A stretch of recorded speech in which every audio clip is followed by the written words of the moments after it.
Since we all needed a little bit of positivity and maybe a little bit of a boost to get started in your own art, today's Tips and Tricks Tuesdays is all about a place to create. When I first started as an artist, I was creating art in my kitchen. And I had a really small kitchen in my apartment, and I was on the kitchen table.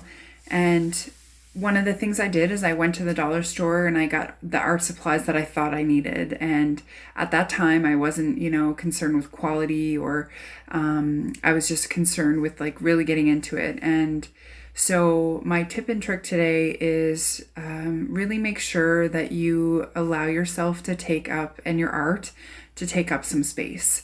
You really need to have the space to have your supplies spread out, and really just make sure that you have a place where you can start your art, leave it there, and come back to it if you need to.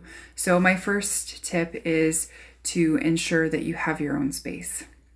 I'm going to show you a little bit of my space, because with that comes the trick.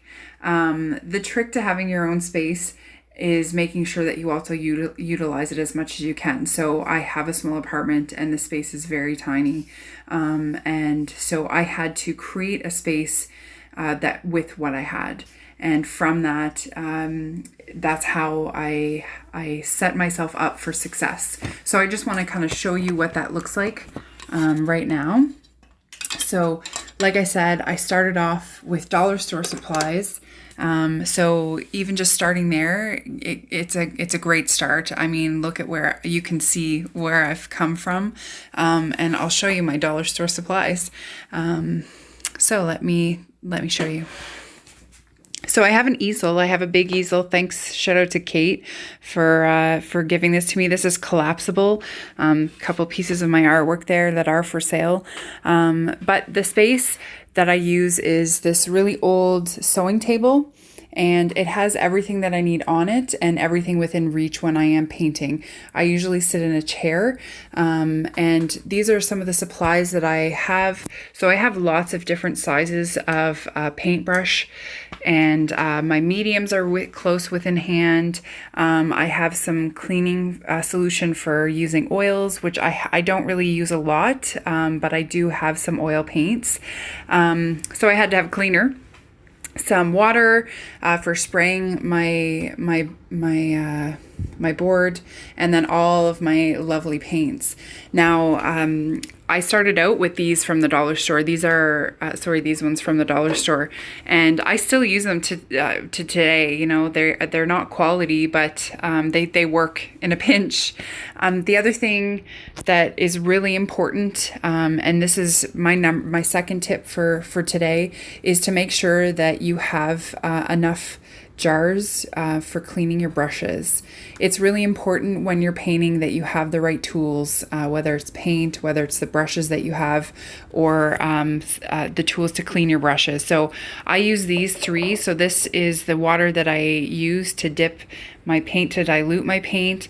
This is my first clean off, my second clean off, and the brush cleaner, which I think is essential, especially if you spend a lot of money on brushes. It's really essential that you have a brush cleaner. This is my my palette. I chose a glass palette because it's really fun. And it allows me to clean it up super easy. So it's really great that all of these items are within reach from my easel, because I never have to go too far. And the best part about having my own space is that I can leave this here and leave this set up. I don't have to, before I was going through a huge mess in a basket that I have right here. This is the basket that all my art supplies used to be in. And I used to have to, I tried to organize it as much as possible, but I used to have to scrounge through that to look for what I was looking for a color, or for what have you. So it's really important, one, to be organized, and to make sure that you're the space that you have, you can leave up, so that if you decide that you're not finished with a painting, you don't have to put it away, that it can kind of stare you in the face. Because I think one of the things too for me was really just having the opportunity to paint, and also making myself do it, even though I love it. when it's put away, it kind of is one of those things that goes to the back of your mind, and unless you have a ton of time, and right now we do, which is great. Thanks for everyone who's joined, and if you have any questions, pop them in the comments there. So for those that just joined, the tip and trick was to really just have a space for creating. I think it's the most important. You need to make sure that if you're serious about becoming an artist, that you have the space to do that for yourself, and allowing, even if it's just a corner in the house, which mine is it's my creative corner.